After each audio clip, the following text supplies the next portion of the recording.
ಕಾವೇರಿ, ಎಲ್ಲ ಮರ್ತು ಹೋಗಿದ್ಯಾ ನೀ? ಇಲ್ಲ ಸರ್ಸು, ನಾನು ಯಾವುದನ್ನು ಮರ್ತಿಲ್ಲ.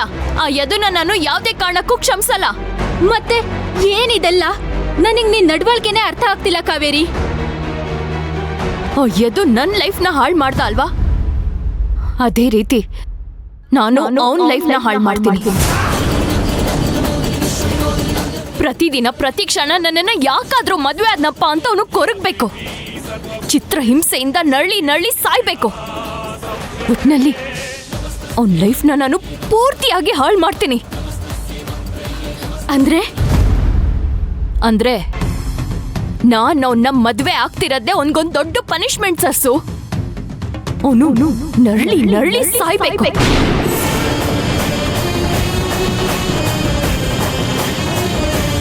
ತಾನ್ ಮಾಡಿದ್ದು ದೊಡ್ಡ ತಪ್ಪು ಅನ್ನೋ ಪಶ್ಚಾತ್ತಾಪದ ಬೆಂಕಿಲ್ ಬಿದ್ದು ಅವನು ಭಸ್ಮ ಆಗ್ಬೇಕು.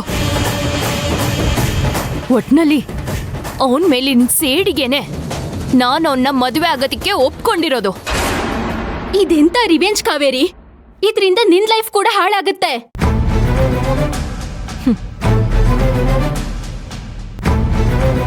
ಇನ್ನೂ ಹಾಳಾಗೋದಕ್ಕೆ ಏನು ಉಳಿದಿದೆ ಸರ್ಸು?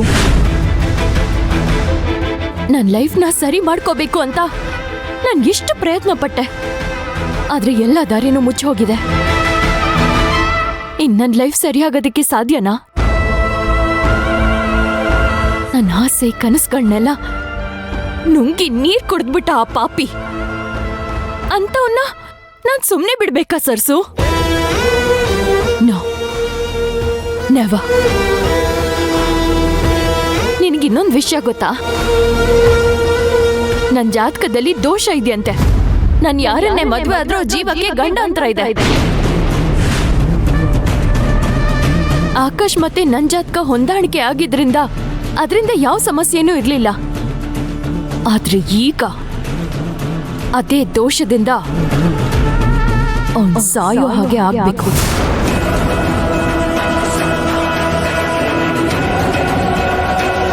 ಹೌದಾ?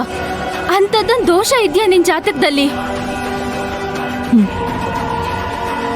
ನಾನು ಯಾವ ತಪ್ಪು ಮಾಡಿಲ್ಲ, ಯಾರಿಗೂ ಯಾವ ಅನ್ಯಾಯನೂ ಮಾಡಿಲ್ಲ ಆದ್ರೂ ಆ ದೇವ್ರು ನನ್ನ ಜಾತಕದಲ್ಲೇ ಯಾಕಿಂತ ದೋಷ ಕೊಟ್ಟ ಅಂತ ನಾನು ಯಾವಾಗ್ಲೂ ಯೋಚನೆ ಮಾಡ್ತಾ ಇದ್ದೆ. ಆದ್ರೆ ಯಾಕೆ ಅಂತ ನನಗೀಗ ಅರ್ಥ ಆಗ್ತಾ ಇದೆ. ಈ ಯದು ಅಂತ ನೀಚನಿಗೆ ಶಿಕ್ಷೆ ಕೊಡ್ಬೇಕು ಅಂತಾನೆ ಆ ವಿಧಿ ಹೀಗೆ ಬರ್ದಿರ್ಬೇಕು. ಆದ್ರೆ ಇದೆಲ್ಲ ನಿಜ ಆಗುತ್ತಾ ಕಾವೇರಿ? ಗೊತ್ತಿಲ್ಲ ಸರ್ಸು, ನಾನು ಈ ಜ್ಯೋತಿಷ್ಯ ಜಾತಕನೆಲ್ಲ ಅಷ್ಟೊಂದು ನಂಬಲ್ಲ.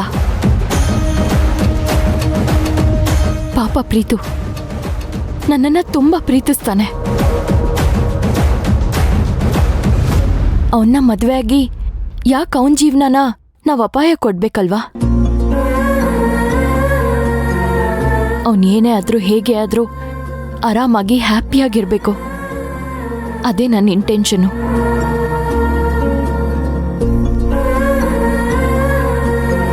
ನಾನು ಪ್ರೀತುನ ಮದ್ವೆ ಆದ್ರೆ ಈ ದೋಷ ಏನಾಗತ್ತೆ ಅಂತ ನಾನು ಯಾವಾಗ್ಲೂ ಯೋಚಿಸ್ತಾ ಇದ್ದೆ. ಆದ್ರೆ ಈಗ ನನ್ಗ ಯೋಚನೆ ಇಲ್ಲ. ನನ್ನ ಜೀವನದಲ್ಲಿ ಏನೇನಾಗಬೇಕು ಅಂತ ವಿಧಿ ಆಗ್ಲೇ ನನ್ನ ಹಣೆ ಬರಹನಲ್ಲಿ ಬರ್ದಾಗಿದೆ. ಅದನ್ನ ಯಾರಿಂದನೂ ತಪ್ಸೋದಿಕ್ಕಾಗಲ್ಲ. ಹಾಗೆ ಈಗ ನಾನು ಹೊಸದಾಗಿ ಬರೀತಿರೋ ಆ ಯದು ಹಣೆ ಬರಹನು ಯಾರಿಂದನೂ ತಪ್ಸಕ್ಕಾಗಲ್ಲ. ನನ್ನ ಮದುವೆ ಆಗಿ ಅವನು ಸಾಯ್ಬೇಕು ಅಂತ ಬರ್ದಿದ್ರೆ ಅದನ್ನ ಯಾರಿಂದನಾದ್ರೂ ತಪ್ಸೋದಿಕ್ಕಾಗತ್ತಾ ಹೇಳು? ಆ ದೋಷದಿಂದ ಅಲ್ದೆ ಹೋದ್ರೂ ನಾನ್ ಕೊಡೋ ಹಿಂಸೆಯಿಂದನಾದ್ರೂ ಸಾಯ್ಲೇಬೇಕು. ಕಾವೇರಿ, ದುಡುಕ್ತಿದ್ಯಾ? ಒಂದ್ಸಲ ಯೋಚನೆ ಮಾಡು. ಇದ್ರಲ್ಲಿ ದುಡ್ಕಿನ ಪ್ರಶ್ನೆ ಏನಿದೆ ಸರ್ಸು? ಯೋಚನೆ ಮಾಡು ಕಾವೇರಿ.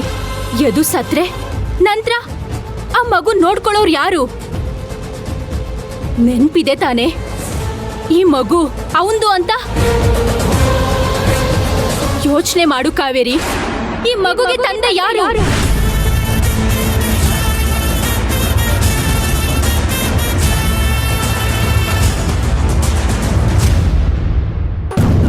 ಯೋಚನೆ ಮಾಡು ಕಾವೇರಿ. ಈ ಮಗುಗೆ ತಂದೆ ಯಾರು?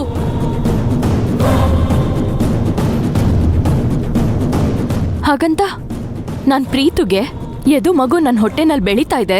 ನನ್ನ ಮದ್ವೆ ಆಗೋದಾದ್ರೆ ನೀನ್ ಅದಕ್ಕೆ ತಂದೆ ಆಗ್ಬೇಕು ಅಂತ ಕೇಳೋದಿಕ್ಕಾಗತ್ತಾ ಸರ್ಸು? ಸರ್ಸು, ಪ್ರೀತು ದೊಡ್ಡ ಮನುಷ್ಯನೇ ಆಗಿರ್ಬೋದು. ನನ್ ಮೇಲಿನ ಪ್ರೀತಿಗೆ ಅವನು ಒಪ್ಕೊಳ್ಳಬಹುದು. ಆದ್ರೆ ಇದಕ್ ನನ್ ಮನಸ್ಸಾಕ್ಷಿ ಒಪ್ಪಲ್ಲ. ಕೆಟ್ಟ ನೆನಪಿನ ಸಂಕೇತ ಆಗಿ ಆ ಮಗು ಯಾವಾಗ್ಲೂ ನನ್ನ ಪ್ರೀತು ಮುಂದೆ ಓಡಾಡ್ತಾನೆ ಇರುತ್ತೆ.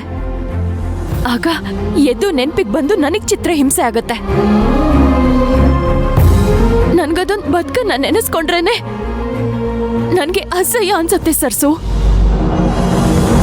ನನ್ ಕರ್ಮಕ್ಕೆ ಪಾಪ ಪ್ರೀತಿನ ಯಾಕೆ ಬಲಿಪಶು ಮಾಡ್ಬೇಕು ಹೇಳು?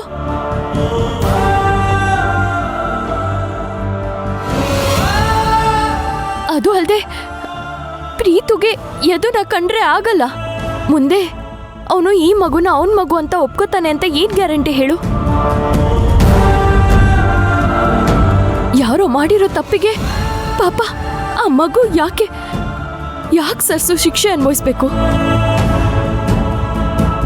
ಶಿಕ್ಷೆ ಏನೇ ಇದ್ರೂ ತಪ್ಪು ಮಾಡ್ದವ್ರೆ ಅನ್ಭವಿಸ್ಬೇಕು. ಅದಕ್ಕೆ ಇದನ್ನೆಲ್ಲ ಯೋಚನೆ ಮಾಡಿ ನಾನು ಈ ನಿರ್ಧಾರಕ್ಕೆ ಬಂದಿರೋದು. Yes Kaveri, you are right. ನಿನ್ ಡಿಸಿಷನ್ ಸರಿಯಾಗೇ ಇದೆ. Some miracle should happen. ಏನೇ ಆದ್ರೂ ಹೇಗೆ ಆದ್ರೂ ನೀನ್ ಚೆನ್ನಾಗಿರ್ಬೇಕು.